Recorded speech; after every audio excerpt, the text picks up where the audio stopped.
ಎಲ್ಲರೂ ಕೂಡ CET exam ನ ಸಕ್ಸಸ್ಫುಲ್ ಆಗಿ ಮುಗಿಸಿದೀರಾ. ಇವಾಗ ನಿಮ್ಗೆ ಎಲ್ಲರಿಗೂ ಕೂಡ ಕಾಮನ್ ಆಗಿ ಒಂದು ಡೌಟ್ ಇರುತ್ತೆ, ಇವಾಗ ನಾನು ತೆಗ್ದಿರೋಂಥ ಸಿಇಟಿ ಸ್ಕೋರ್ಗೆ ನನಗೆ ಎಷ್ಟು ರ್ಯಾಂಕಿಂಗ್ ಬರ್ಬೋದು ಅಂತ. ಇದ್ರ ಬಗ್ಗೆ ನಿಮಗೆ ಈ ಒಂದು ವಿಡಿಯೋದಲ್ಲಿ ಡೀಟೇಲ್ ಆಗಿ ತಿಳಿಸ್ಕೊಡ್ತೀನಿ. ಸಿಇಟಿ ರ್ಯಾಂಕಿಂಗ್ ಎಷ್ಟು ಬರುತ್ತೆ ಅನ್ನೋದು ನಿಮ್ದು ತಿಳ್ಕೊಬೇಕಂದ್ರೆ ಈ ಒಂದು ವಿಡಿಯೋನ ಮಿಸ್ ಮಾಡ್ಕೊಳಕ್ ಹೋಗ್ಬಿಡಿ. ವಿಡಿಯೋನ ಗಮನ ಇಟ್ಟು ಕೊನೆವರೆಗೂ ಕೂಡ ನೋಡಿ, ಎಲ್ಲ ವಿಷಯದ ಬಗ್ಗೆ ಕೂಡ ತಿಳ್ಕೊತೀರಾ. ಅದಕ್ಕಿಂತ ಮುಂಚೆ ಯಾರು ಚಾನಲ್ ಸಬ್ಸ್ಕ್ರೈಬ್ ಮಾಡ್ಕೊಂಡಿರಲ್ಲ, ಪ್ರತಿಯೊಬ್ಬರು ಕೂಡ ಸಬ್ಸ್ಕ್ರೈಬ್ ಮಾಡ್ಕೊಳ್ಳಿ. ಹಾಗೆ ಪ್ರತಿಯೊಬ್ಬರು ಕೂಡ ವಿಡಿಯೋಗೊಂದು ಲೈಕ್ ಕೊಡಿ. ಯಾಕಂದ್ರೆ ನೀವು ಮಾಡೋ ಒಂದೇ ಒಂದು ಲೈಕ್, ಒಂದು ಸಬ್ಸ್ಕ್ರೈಬ್ ಇಂದ ನಿಮ್ಗೆ ಇದೇ ರೀತಿ ಕಂಟಿನ್ಯೂಸ್ ಆಗಿ ನೀವು ಕಾಲೇಜ್ ಹೋಗಿ ಅಡ್ಮಿಷನ್ ಆಗೋರು ಕೂಡ ಈ ಒಂದು ಚಾನಲ್ ಅಪ್ಡೇಟ್ಸ್ ಗಳನ್ನ ನೀಡ್ತಾ ಇರಬಹುದಾಗಿರುತ್ತೆ. ಇವಾಗ ನಾವು ಡೈರೆಕ್ಟ್ ಆಗಿ ವಿಡಿಯೋ ಬಗ್ಗೆ ಬರೋಣ. ಇವಾಗ ನಿಮ್ಮ ಸಿಇಟಿಲಿ ನೀವು ಎಷ್ಟು ಸ್ಕೋರ್ ಮಾಡಿದೀರಾ ಅನ್ನೋದು ನಿಮ್ಗೆ ಗೊತ್ತಾಗಿದೆ. ಮತ್ತೆ ನೀವೇನಾದ್ರೂ ಅಫಿಷಿಯಲ್ ಕೀ ಆನ್ಸರ್ ಹುಡುಕ್ತಾ ಇದೀರಾ, ಕೀ ಏದು ಅಂದ್ರೆ ಎಲ್ಲ ವರ್ಷನ್ ಕೋಡ್ ಕ್ವಶನ್ ಪೇಪರ್ದು ಅಂದ್ರೆ ನೀವು ಇನ್ನೂ 2-3 ದಿನ ವೆಯ್ಟ್ ಮಾಡಬೇಕಾಗುತ್ತೆ. ಕೀ ಅವರ ವೆಬ್ಸೈಟ್ ಅಲ್ಲಿ ಶಾರ್ಟ್ಲಿ ಅಪ್ಡೇಟ್ ಮಾಡ್ತಾರೆ, ವಿತಿನ್ 2 to 3 days ಅಲ್ಲಿ. ಅಲ್ಲಿವರೆಗೂ ಕೂಡ ವೆಯ್ಟ್ ಮಾಡಿ.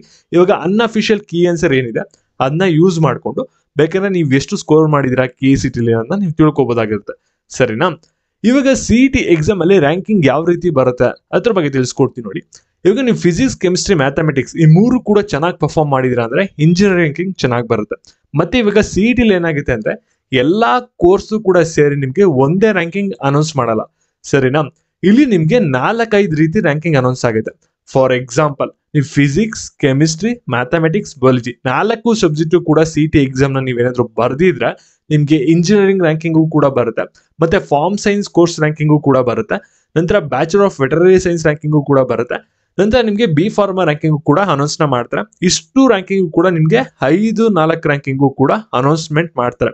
ಇವಾಗ ನೀವೇನಾದ್ರೂ ಬಯಾಲಜಿನ ಬರ್ದಿಲ್ಲ ಅಂದ್ರೆ ನಿಮ್ಗೆ ಸಿಇಟಿ ರಿಸಲ್ಟ್ ಅನೌನ್ಸ್ಮೆಂಟ್ ಆದ್ಮೇಲೆ ಏನಾಗುತ್ತೆ ಅಂದ್ರೆ ಬರೀ ನಿಮ್ಗೆ ಇಂಜಿನಿಯರಿಂಗ್ ಮಾತ್ರ ತೋರಿಸ್ತಾ ಇರುತ್ತೆ, ಬೇರೆ ಅದರ್ ಕೋರ್ಸಸ್ ರ್ಯಾಂಕಿಂಗ್ ಬಂದ್ಬಿಟ್ಟು ಡಿಸ್ಪ್ಲೇ ಆಗ್ತಾ ಇರಲ್ಲ. ಸರಿನಾ? ಮತ್ತೆ ನೀವೇನಾದ್ರೂ ಇವಾಗ ಮ್ಯಾಥ್ಸ್ ಅಲ್ಲಿ ಚೆನ್ನಾಗಿ ಮಾಡಿಲ್ಲ, ಬಯಾಲಜಿಲಿ ಚೆನ್ನಾಗಿ ಮಾಡಿದೀರಾ ಅಂದ್ರೆ ಏನಾಗುತ್ತೆ ಅಂದ್ರೆ ಇಂಜಿನಿಯರಿಂಗ್ ರ್ಯಾಂಕಿಂಗ್ ಬಂದ್ಬಿಟ್ಟು ಕಮ್ಮಿ ಬರುತ್ತೆ.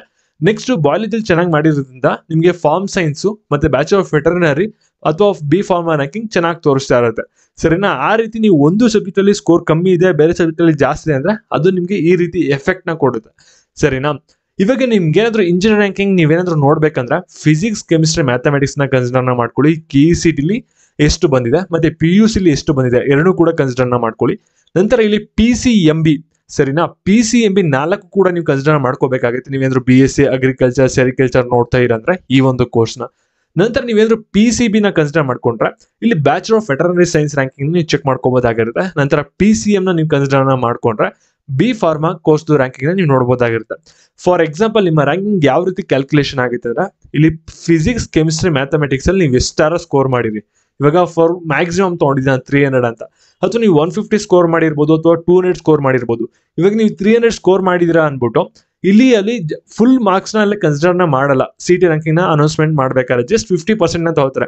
300 ಅಲ್ಲಿ 50% ಅಂದ್ರೆ ಎಷ್ಟು? 150 ಕನ್ಸಿಡರ್ ಆಗಿದೆ. ನಂತರ ಕೆಇಸಿಟಿಲಿ PCM ಅಲ್ಲಿ ಎಷ್ಟು ಸ್ಕೋರ್ ಮಾಡಿದ್ರೆ 80 ಇದೆ.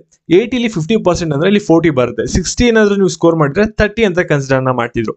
ಇವಾಗ PUC ಇಂದ 50% ಕನ್ಸಿಡರ್ ಆಗಿದೆ. ನಂತರ ಸಿಇಟಿ ಇಂದ 50% ಕನ್ಸಿಡರ್ ಆಗಿದೆ. ಇದರಿಂದ ನಿಮ್ಗೆ ಏನ್ ಮಾಡ್ತಾರೆ ಅಂದ್ರೆ ಕೆಇಸಿಟಿ ರ್ಯಾಂಕಿಂಗ್ ನ ಅನೌನ್ಸ್ಮೆಂಟ್ ನ ಮಾಡ್ತಾರೆ. ಸರಿನಾ? ಈ ರೀತಿ ನಿಮ್ಗೆ ರಿಸಲ್ಟ್ ಅನೌನ್ಸ್ಮೆಂಟ್ ಆಗುತ್ತೆ. ಕೆಇಸಿಟಿ ರ್ಯಾಂಕಿಂಗ್ ಎಷ್ಟು ಬರುತ್ತೆ ಅಂತ ತಿಳ್ಕೊಳಕ್ಕೆ ಇಲ್ಲಿ ಒಂದು ಬೆಸ್ಟ್ ಒಂದು ರ್ಯಾಂಕ್ ಪ್ರಿಡಿಕ್ಟರ್ ಇದೆ. ಇದ್ರಲ್ಲಿ ನೀವು ಜಸ್ಟ್ ನಿಮ್ಮ ಡೀಟೇಲ್ಸ್ ನ ಹಾಕಿದ್ರೆ ಸಾಕು, ನಿಮ್ಮ ರ್ಯಾಂಕಿಂಗ್ ಎಷ್ಟು ಬರ್ಬೋದು ಅನ್ನೋದು ಅಪ್ರಾಕ್ಸ್ ಆಗಿ ಒಂದು ಡೀಟೇಲ್ಸ್ ನ ತೋರಿಸುತ್ತೆ. ಇಲ್ಲಿ ಫಸ್ಟ್ ನೀವೇನ್ ಮಾಡ್ಬೇಕಾಗಿದೆ ಅಂದ್ರೆ ಸಿಇಟಿ ಎಕ್ಸಾಮ್ ಅಲ್ಲಿ ಕೆಮಿಸ್ಟ್ರಿ, ಮ್ಯಾಥಮೆಟಿಕ್ಸ್ ಅಲ್ಲಿ ಎಷ್ಟು ಸ್ಕೋರ್ ಮಾಡಿದ್ರ ಅದು ಫುಲ್ಲು ಕೂಡ ಆಡ್ ಮಾಡ್ಬಿಟ್ಟು ಇಲ್ಲಿ ನೀವು ಎಂಟರ್ ಮಾಡ್ಬೇಕು. ಎಕ್ಸಾಂಪಲ್ ಫಾರ್ 180ಗೆ ನೀವು 150 ಸ್ಕೋರ್ ಮಾಡಿದ್ರೆ ಅದನ್ನ ನೀವು ಎಂಟರ್ ಮಾಡಿ.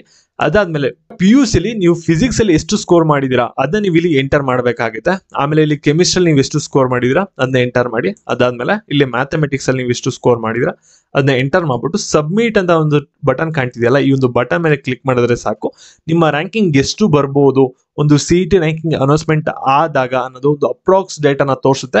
ಮತ್ತೆ ಕಮೆಂಟ್ ಸೆಕ್ಷನ್ ಅಲ್ಲಿ ಲಿಂಕ್ ಇದೆ, ಡೈರೆಕ್ಟ್ ಲಿಂಕ್ ಅದ್ರ ಮೇಲೆ ಕ್ಲಿಕ್ ಮಾಡಿದ್ರೆ ಡೈರೆಕ್ಟ್ ಆಗಿ ಈ ಒಂದು ಪೇಜ್ ಓಪನ್ ಆಗುತ್ತೆ. ನಿಮ್ಮ ರ್ಯಾಂಕಿಂಗ್ ಎಷ್ಟು ಬರುತ್ತೆ ಅಂತ ನೀವು ತಿಳ್ಕೊಬಹುದಾಗಿರುತ್ತೆ. ಈ ರೀತಿ ಅಪ್ಡೇಟ್ಸ್ ಗಾಗಿ ಚಾನಲ್ ಸಬ್ಸ್ಕ್ರೈಬ್ ಮಾಡ್ಕೊಳ್ಳಿ. ಹಾಗೆ ಈ ಒಂದು ವಿಡಿಯೋ ನಿಮ್ಮ ಫ್ರೆಂಡ್ಸ್ ಗಳಿಗೆ ಎಲ್ಲರಿಗೂ ಕೂಡ ಶೇರ್ ಮಾಡಿ. ಧನ್ಯವಾದಗಳು.